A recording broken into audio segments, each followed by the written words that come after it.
امیدوار هستم جور صحتمند باشین و دو روز عید هم بخیر گذشته باشه، روز سوم هم بخیر آغاز کرده باشین. امی فکر کنم ساعتم 10:20 دقیقه است. آمد مهمان هم است در خانه و همچنان رفتن مهمانی هم است که شما برین از جاهای کابل دیدن بکنین و سایر ولایات ما خانه قوم خویش برین حتما. و ما در پیام دیروز هم گفتم که عید بهانه‌ای است به خاطر به دست آوردن دلهای که ناراحت هست. برین از عزیزایتان دیدن بکنید حتما، خصوصا کسایی که ناراحت هستن حتما برین پیششان، پیام بگذارین برشان، زنگ بزنین گوشی را و پیش قدم باشین در کارهای خیر. با ما در ست ملی سپورت در خانه خود مردم افغانستان، تلویزیون ملی افغانستان، یکی از قهرمانای خیلی خوب کشور که مدال آور آسیایی همچنان هستن، عبدالمالک حق پرست، قهرمان سبک و اسپورت ما حضور دارن. سلام، خسته نباشی، صبحت قشنگ، وقتت قشنگ و عیدت مبارک. ابوت سلام، صبح شما بخیر، عیدتان مبارک باشه، روزه و نمازتان قبول. از هموطنان عزیز ما که ما را بیننده هستند صبحشان بخیر. امید که یک عید بسیار خوب خوش را در کنار فامیل خود، خانواده خود و دوستای خود داشته باشند. سلامت باشن. همین ورزشکارا باید زیاد پر انرژی باشن. ماشاءالله خودت خب در رنگ و در کیج میبینم، در تمرینا میبینم زیادتر پر انرژی هستی. یا که رمضان تاثیر میکنه سر ورزشکارا؟ اوایل صحبت 100% توصیلات داره رمضان. اول در اثر دست میسوید تا یک خاطر گفتم یک کمک تو به انرژی صحبت کردین، یک کمک انرژی دار صحبت بکنین که ما یک انرژی بگیریم از پیش شما. و همیشه ما وقت دستاوردهای خودتان یادم میآید و همچنان از رفقایی که رفته بودن، ورزشکارهای دیگه‌ای که رفته بودن و مسابقات اما جام دوستی کشور ایران که چند کشور حضور یافته بودن، شما دستاوردهای خوب داشتین و همچنان. و از ورزش بگو، چگونه آغاز کردی عید را؟ ورزشکارا چگونه آغاز میکنه عید خدا؟ اول ورزشکارا عید خدا را مثل بقیه افراد مثل عادی آغاز میکنه دیگه. خصوصا در وطن عزیز ما و شما امیجا ما و شما هستیم، یک عید بسیار خوب همراه دوستان داشته باشیم و هموطنان ما که مسافر هستن. تو عید مدداره که ما و شما در اینجا داریم، در کشورهای بیرونی تو یک عید ندارم. هر چا تخفل وطن کشمیر ده و ما وطن ما که از خب فراخ است برای ما. باغ و شهر در افغانستان یک چیز که معمول است قهرمان که در هر خانه‌ای که بری برات نمیگه که مثلا کی از کجا آمدی. در روز عید باور کنین به هر خانه‌ای که برین داخل شوین، شناخته ناشناخته سفرهشان آوار است، خورده میتونین، نوش جان کردن میتونین، معرفت دارم زیاد میشه. یک فرهنگ افغانی است، بسیار یک فرهنگ خوب افغانستان داره. امی تو وقت خانه شده کسی نشناسی خانهش رفته باشی بگی که نه خیر از ما شکر الحمدلله. کاکا ماما احمد دوستای زیاد هستن. در روز دیدم یک بهانه میشه به دیدارشان که بعد از فکر کن 6 ماه یک سال دورتر می باشه، فامیلا دورتر می باشه، میتونیم مثلا بهانه یک دیدارشان کنیم با همه دوستات. مثلا وقتی ما شما بریم در نماز عید که میخوانیم با همه امو کسایی که دور پیش ما هستن یک دید بازدید میکنیم به بهانه دم یک برکت لطف خداوند. در کشتی میگیری، فایت میکنی؟ نه در روز یک تمرین ساده میکنم، یک دوش میکنم، یک رسپان میزنم، یک 45 دقیقه یک ساعت تمرین میکنم. شاید خانه باشه یا در خانه یا دمو صبح که وقت بعد از نماز صبح یک مسیر انتخاب میکنم، یک دوش میکنم. دوش خیلی فایده داره ولی در روزای عید باز زیاد وقت میشه دور هستم، ما هم کم دوش انجام میتونم. خیلی خوش دارم. رمضان بود نمیشد، یکی دیگه که هوا سرد بود، بعد از این کارهای ما هم شروع میشه، دوش است و کارا از کلگی شروع میشه. از دهقان ما را اگر بگوی شروع میشه، از مکاتب هم آغاز بشه، ورزشکار هم در کار خود میره. آغاز کار است دیگه، فصل بهار آغاز کار است. آغاز یک امید است دیگه، انشالله که بخیر امسال بخیر. همی ایدم یک جمع جوش بسیار خاص داشتن. دقیقاً خیلی در مندهی کابل دکان ما است، کاربار میکنیم. یک بیروبار بود تمیز 3 روز. تفاوت داشت با عید پارسال؟ 100% تفاوت داشت.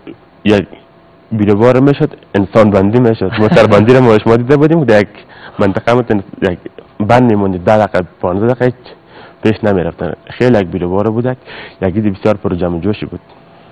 و بیروباره که میبینن دکاندارا زیاد خوشخواد شدن که جیبای ما خوب بیروبارش زیاد میشه، از جیبا دیگه بخیر پر میشه.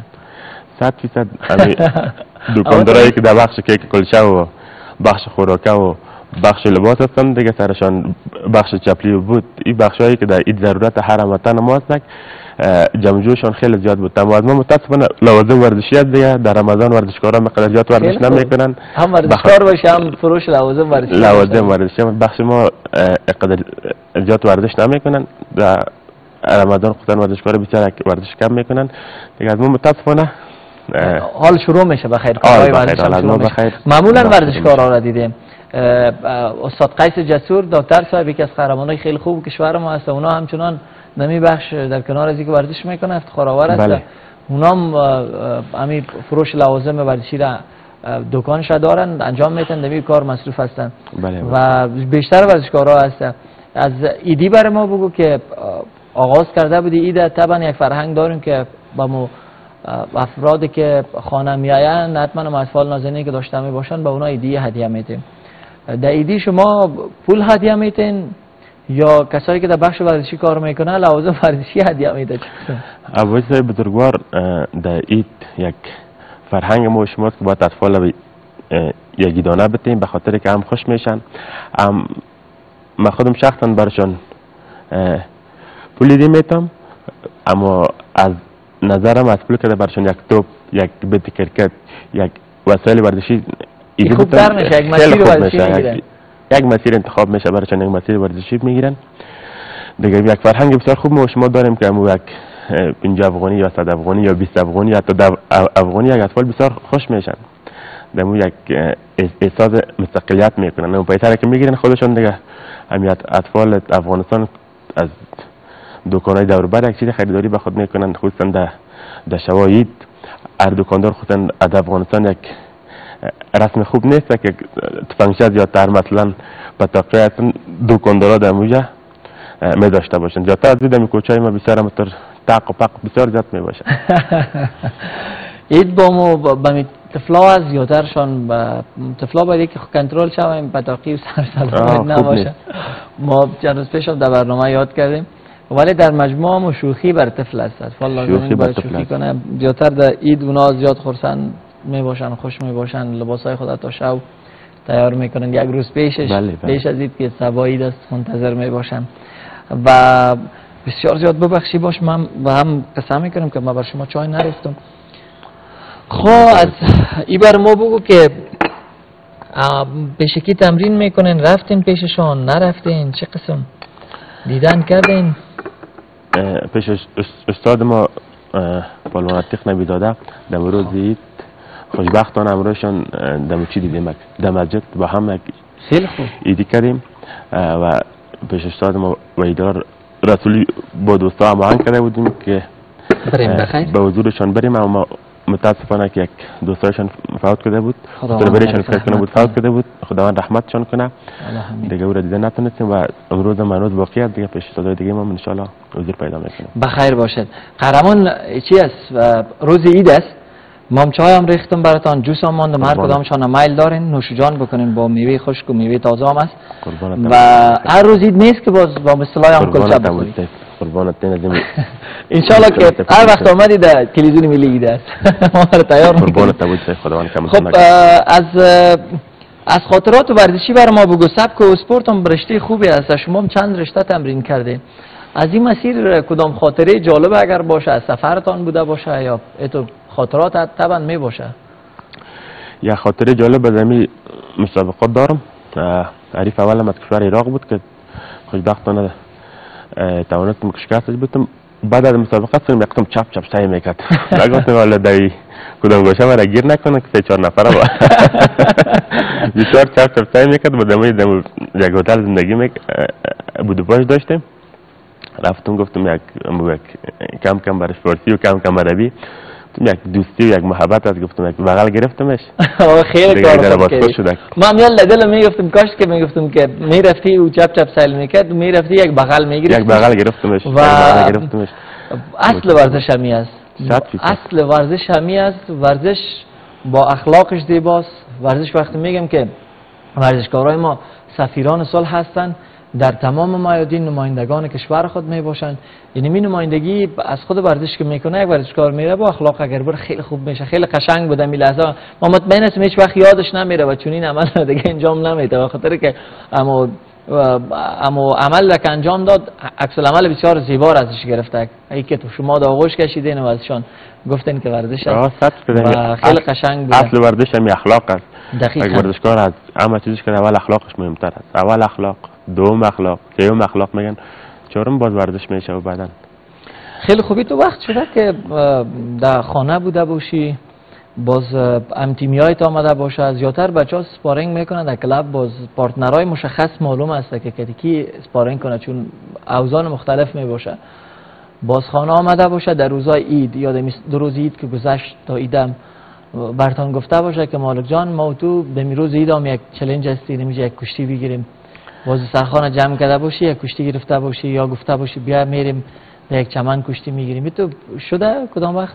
دوستای زیاد دارد که باشن اسپارینگ میکنم، هم تیم احمد و هم کدیشان ورزش میکنم. یک دوست ما است بسیار دوست خوبم است، مثل برادر و دوستی دارم، سعید جاوید دلیتاده، قهرمان خوب بوکس افغانستان است که همیشه باهاش اسپارینگ میکنم، در مسابقه می باشه، خیلی ترم زحمت میکشه.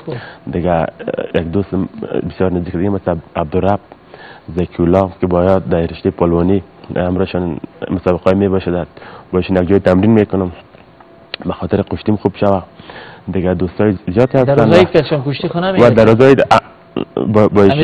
رفیقایی که نزدیک باشه زیادتر همی کارا از اونا رخ میتن، زیادتر صمیمیت می باشه، نه با شوخی آمیز می کار رو برام یک شوخی خواهر می باشه. از من متاسفانه در مسابقه شانه مصیب دیده تا خوب نشده دیگه، ان شاء الله که بخیر خوب شوخی دیگه فعلا چی هستم دور هستم باشن بس اندازی میکنن یا میگه فایت کنیم، گفتم حوصله کنه بخیر ان شاء الله خوب شه. ان شاء الله یک وقتی فایت داری دیگه که مبارزه نکنی ان شاء الله بخیر می خوب شه که با تمرینات بخیر به شکل حرفه‌ای بخیر باز کردم ان شاء الله. خیلی خوب خیلی خوب.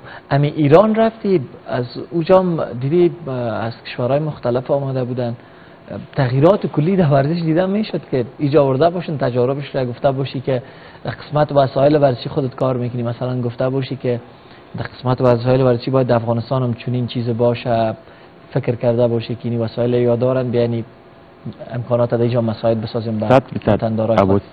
100% دمی فکر بودیم به خاطر که هم یک تیم از طرف تاجیکستان آمده بودن، دستکشایی که وام روی خود آورده بودن یا کلاوی بوکس که وا آورده بودن، از افغانستان تیمی که آورده بود خیلی فرق داشت. از وا حرفه‌ای بود، یک چیزی بود که دستکش مثلا تاو نمیخورد یا کلای بوکس در سر تاو نمیخورد. حتی در مسابقه ما یک تاجیکستان هم همزبان ما شما عادت که خوش اومد ازش خواهش کردم که در مسابقه میتونم باشم هم از کلاه شما استفاده کنم، از کلاهتون استفاده میتونم. لطف کردن گفتم مسابقه ما که خلاص شد میتونم از کلاه بوکس استفاده کنم. در مسابقه از دستکش استفاده کردم، از کلاه بوکس استفاده کردم به شکل یک بسیار خوب رفیع بود و در فکر شدم که باید تمام جنسا رو ما بخیر بتونیم از خارج افغانستان صادر کنیم، یک جنسای استاندارد که ورزشکارای ما بتونن از این مستفید شوند. امی سفر خودش یک تجربه می باشه، سفر خودش یک مکتب است. دانشمندا میگه یا درس بخونن، کتاب بخونن و همچنان مستندات، داستانای خوب و مثبت ببینن، فیلمای خوب و مثبت ببینن در زندگیتون که زیادتر یک داستان مکمل را بیان میکنه، یک زندگی یک فرد را زیادتر تجربه حاصل میکنن. و انسان موفق کسی است که سر خود تجربه نکنه، از تجربه دیگران درس بگیره و در زندگی خود پوینت های مثبت را در نظر بگیره، منفی را دور بکنه و همچنان سفر داشته باشن. میگه سفر آدمو پخته میسازه و همین تجربه خوب بود از شما که وسایل ورزشی رو میخواین که تغییرات در افغانستان هم در این قسمت بیارین، خیلی خوبتر میشه. زیادتر در این قسمت نیاز هم است. 100% ان شاء الله کوشش میکنیم که یگان چیزای استاندارد از کمپانی استاندارد بخیر وارد افغانستان کنیم که ورزشکارای ما بتونن استفاده کنن به شکل حرفه‌ای تمرین خود پیش ببرن که ان شاء الله که یک نتیجه خوبتر بخیر در مسابقه بگیرن. که یک ورزشکار ما در روزای دم بیچاره مسافرت به خاطر افغانستان رفته که از رشته پولونی مقیمولان نظامی نمیشه که متاسفانه نتوانست که دستاورد بگیره، اما خیلی خوب درخشید از یک ورزشکار که در افغانستان از این شخصی خود میره به خاطر افتخار آوردن به افغانستان خودش یک قهرمانی است. افتخار است با ما رفتن به خود رقابت به نام افغانستان افتخار است شاید و در کنار ورزشکارای خود همیشه که ببازن ببرن ایستاده هستیم. رفتنشان خودشان برای ما یک دستاورد، یک برد است و شکست وجود نداره. ان شاء الله موفق باشید. به خاطر امکانات ما شما در افغانستان داریم و چه بزرگوار زیر صفر است. امکانات کشورهای همسایه ما شما در مثلا روسیه، چین، ایران یا دیگه بعد سر وسایل زیادتر کار نشده. انشالله که کار میشه و زمینه ها مساعد میشه. من خبر بودم در رشته پهلوانی چند استاد را از کشورهای بیرون مرزی همچنان دعوت کرد، نه تنها در پهلوانی، دیدم در رشته‌های مختلف به خاطر آموزش فنون معیاری خود کشتی و ورزش‌هایی که در افغانستان هستن. انشالله آهسته آهسته کار میشه سرش. بخیر باشی. از ورزشکارا از خوراکش بگو. رمضان بود کلشان قرنطین بودن، به یک حساب نتونستن که زیادتر طول روز که تمرین میکردن نان و نوشیجان بکنن غذاهای خود را که اینا سنجیده بودن. به خاطر طول روز نان نمیخوردید، در افطار بسیار نان کم دلت میشد، زیاد خوردن نمیتونستن، نوشیجان نمیتونستن. باز کدام چیزا خوب است که پرکاری بکنه و غذاهایی که مفید باشه استفاده بکنه ورزشکارا، چون انرژی را که در رمضان مثلا پایان آمده اون سطح انرژی چربیای کاذبش حول شده و شمش کنترل میشه. بله. با اصطلاح عام گفتم. و چطور نگذارن که دوباره هم چربیای کاذب در بدنشون جا بگیره و از کدام غذا استفاده بکنن انرژیزا باشه؟ اوایل بزرگوار باید از چربی کمتر استفاده شود. مثلا از هر چیزی که نوش جان میکنن چربیش کمتر باید باشه. متاسفانه ما خود در ماه مبارک رمضان قرار داشتیم دیگه که انسان بسیار دیگه گشنه میشد. کدام مسابقه هم پیش رو نداشتم، هر چیزی که پیش میاد خودم نوش جان میکردم. اما اگر که بخواین که چربی کاذب در وجودشون جای نگیره، چربی کمتر استفاده کنن، از شیرینی کمتر استفاده کنن دیگه، ان شاء الله چربی کاذب در وجودشون جای نگیره. بخیر باشین، سلامت باشین. خیلی تشکر از حضورتون. پیام قشنگتون هم داشته می باشیم. بخیر و سلامت باشین. پیام ما به هموطنان از میاد که ان شاء الله که یک عید خوب خوش را در کنار فامیلای خود، خانواده خود داشته باشن دیگه. ان شاء الله با امید همدلی و همبستگی هموطنان عزیز ما از هر اقوام افغانستان هستن، تاجیک هستن، هزاره هستن، ازبک هستن، پشتون هستن، ان شاء الله با امید یک افغانستان متحد و آزاد. بخیر و عزت باشن. خیلی سپاسگزار هستم. تشکر از حضورتان که وقت دادین. مهمان خانه خودتان شدین. خانه خود شما هسته. هر کلا راشی، هر وقت بیایی. و تشکر از حضورت. عید خوش داشته باشی. بازم عیدت مبارک. قربانتون. خدا شما رو کم نکنه. تشکر از دعوتتان. با عزت باشن. خیلی سپاسگزار هستم.